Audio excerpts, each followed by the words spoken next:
Update, and first and foremost, injury news as relayed by Ange Postecoglou in the post-match yesterday. First of all, on Son, he said it'll be touch and go for Thursday. He'll try hard. He's not ready just yet, but he's going to be trying hard for the game, and he'll probably and most likely be ready for the second game. Yeah, let's hope so, because if we are to have a serious kind of go at this trophy, and let's say we do win it, I really would love Son to be at the forefront of it and to be one of the players who, like, obviously, look, it doesn't really matter if he scores the win or not, but if he's really involved and he does is involved in us winning that trophy, it'll mean so much more, I feel like, especially if he is going to be leaving in the near future, because he's given so much his football club. I'd love him to get the flowers for winning that trophy. But look, we know he hasn't been in the best form. If he's obviously not part of the team that does win, it'll be unfortunate, but it is what it is. But I really hope he gets back fit in time to be a big part of this European journey, and I really hope he's at the forefront of it, because he's our captain at the end of the day, and we all know that if anything, having Son captain, lifting the trophy when we win it would be so special. And I'm sure obviously he'll lift it anyway, regardless if he's fit enough for the final or not. But just having him be involved in those fixtures and having him play a big part in it would be so much more. Yeah. And on Bentancur, obviously he was left out the squad at Liverpool. He said he's fine, a bit like Destiny last week. He's played a lot recently, and we felt like he would benefit from a weekend off. So that's positive. Yeah, and it did Doggy quite well, didn't it, when he played the following game. So let's hope Bentancur comes in similar fashion and in good form.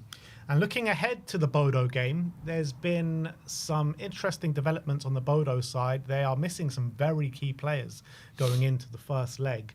And journalist Sam C says that Bodo have been seriously damaged ahead of the first leg against Tottenham, with 3 players suspended and 2 new injuries over the weekend. Patrick Berg. So I was actually speaking to a fan who's a big Bodo fan and a Spurs fan as well. But obviously he does favour Bodo over Spurs. But he says players Patrick Berg and Hakan Ivan are 2 of the most important players that Bodo do have, and they are both out for the game. And other important players are suspended, along with Andreas Helmerson, who's the striker, but he is mostly a substitute, and 2 others are most likely to be out from the first 11. And he's saying that this should be a massive advantage for Spurs going into this first leg.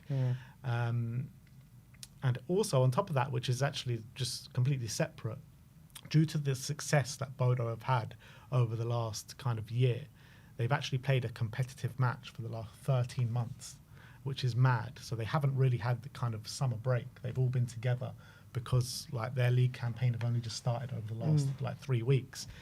But by the end of the season, they're going to have played competitive matches for 22 months straight. How mad is that? That's crazy. But obviously,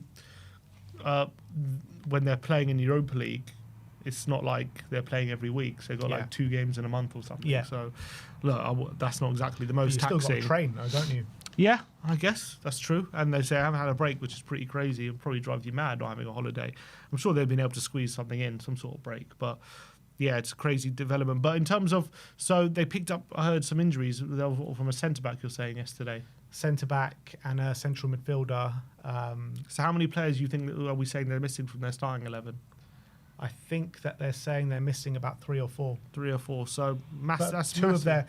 of the players that are missing apparently are the 2 most important players for them. So look, we've got a massive opportunity on Thursday. If we can just put this tie to bed, make it beyond all doubt.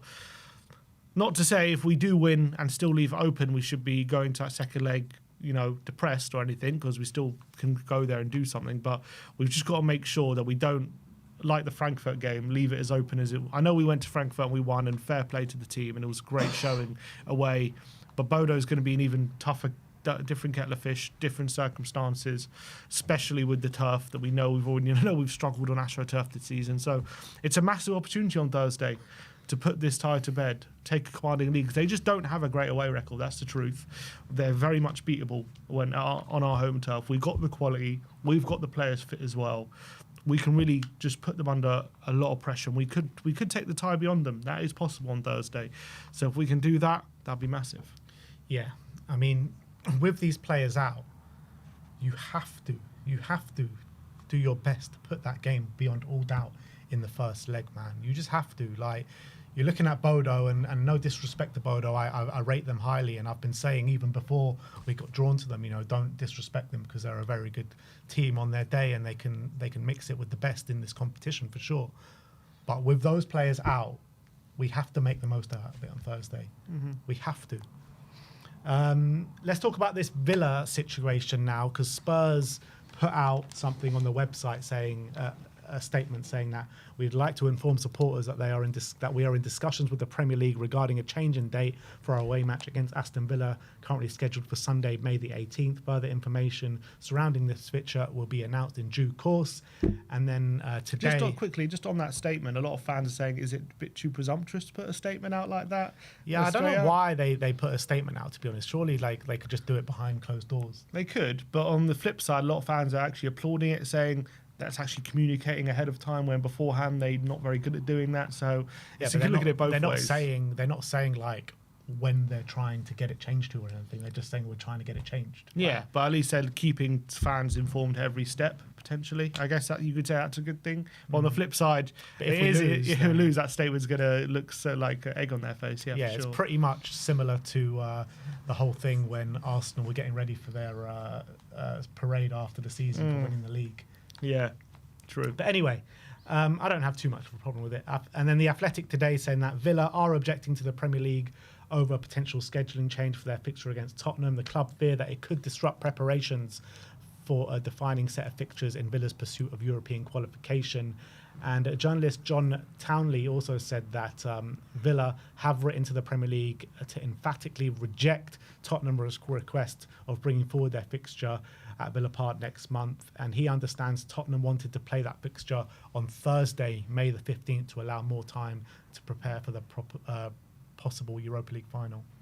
Yeah, look, Villa have got no obligation to help us. That's the reality. And in fact, if it advantages them in every aspect to not accept this fixture change, because they'll have more time in between games. Otherwise, they're only going to have, I think, 5-day break instead of a 7-day break. Also means that Tottenham are more likely for them to either be distracted by the final or play a weakened team. So the higher likelihood that Tottenham do that, the more likely Villa win. So they've also a reason not for them to change. So there's no real reason for them to accept it and go along with it. And so I think if I was in Villa's position, I'll probably do the same. Yeah, absolutely spot on. Can't really add much more than that. But it's one thing if they had nothing to fight for as well.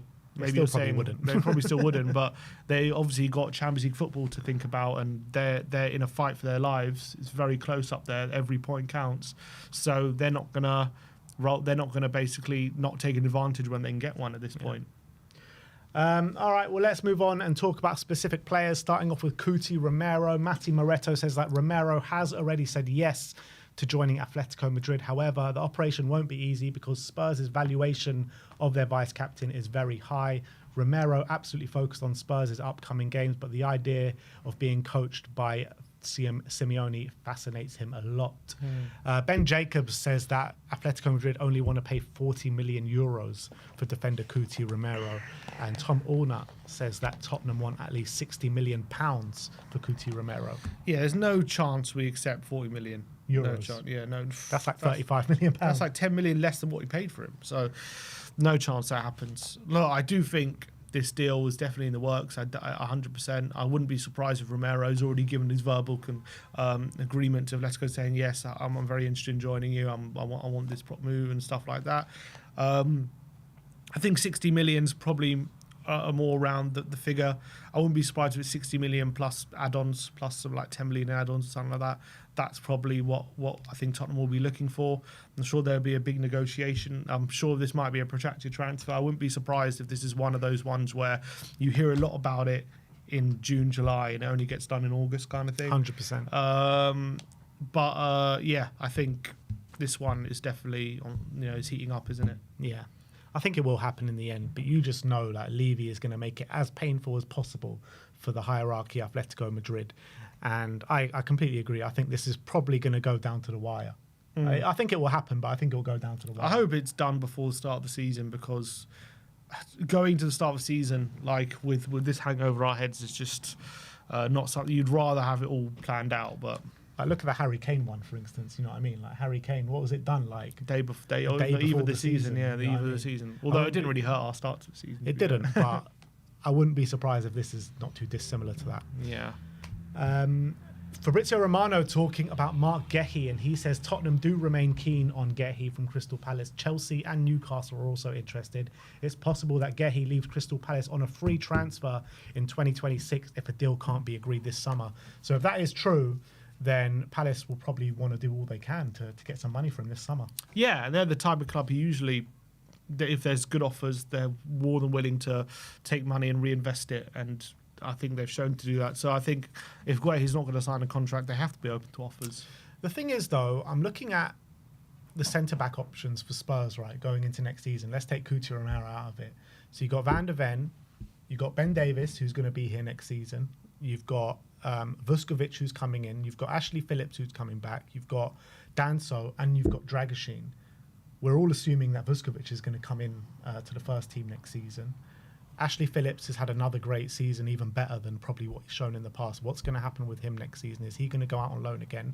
Or has he shown enough to be part of the first team next season? Dragoshin coming back from his ACL, probably not till December. Like, is there even space for us to sign another centre-back? Yeah. Like, with all these players coming in? For me, I would say there is, but if the club aren't smart, then maybe not. If they are going to keep Davis around and they are going to rely on Dragoshin, even though he's got an ACL, and they are going to keep Phillips around, then no. But I don't think they should. I think, for me, I think we should sell Davis. I think his time's been, I think, great servant, but he's just not fit for purpose anymore, in my opinion. I think he shouldn't be relied upon. Dragoshin, look, he's not going to be fit till January, and even then, are we going to see the best of him next season? He's going to take a while to recover, so I don't even think he should be considered an option next season.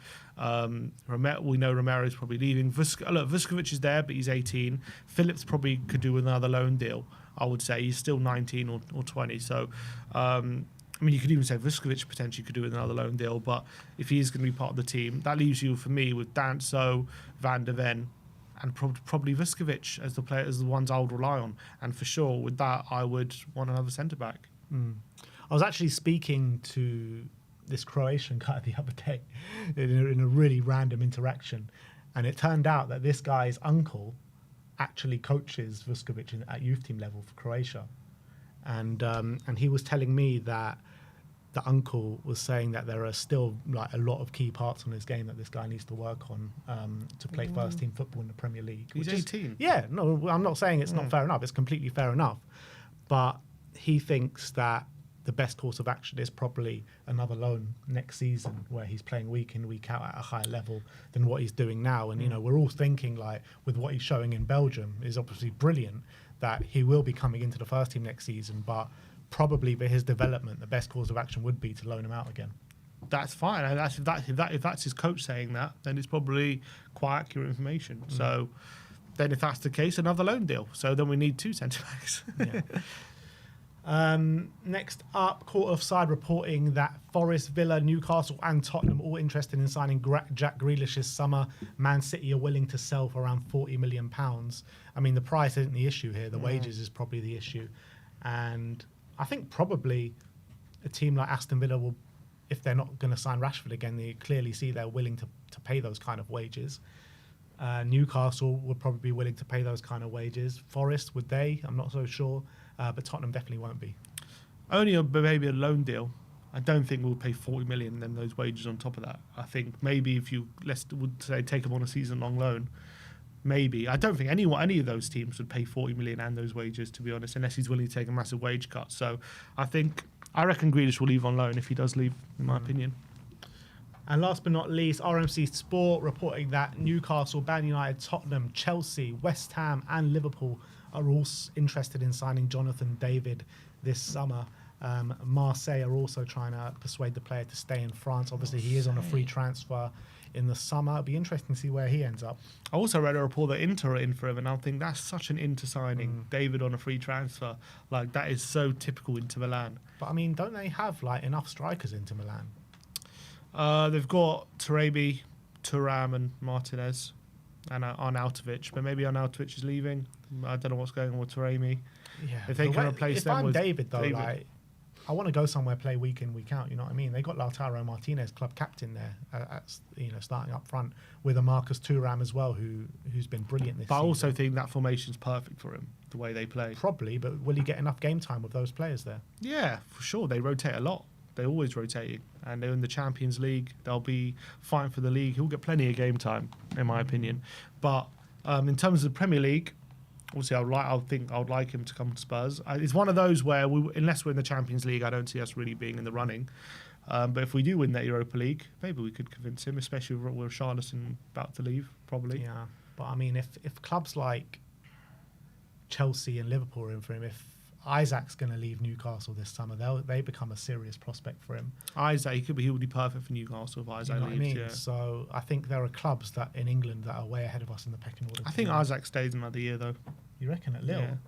Isaac. Oh, Isaac stays another I year. think Isaac stays another year at Newcastle. I think Chelsea. Yeah, Chelsea could be an option. And Liverpool are probably going to be looking for a striker as well. Yeah, because Darwin's going to leave this summer probably. And they don't really have a proper number 9. Yeah, exactly. So I think if he goes to Liverpool, I think he'll play a lot. A hell of a lot. So anyway, that is your Tottenham update for today. Let us know your thoughts in the comments section below.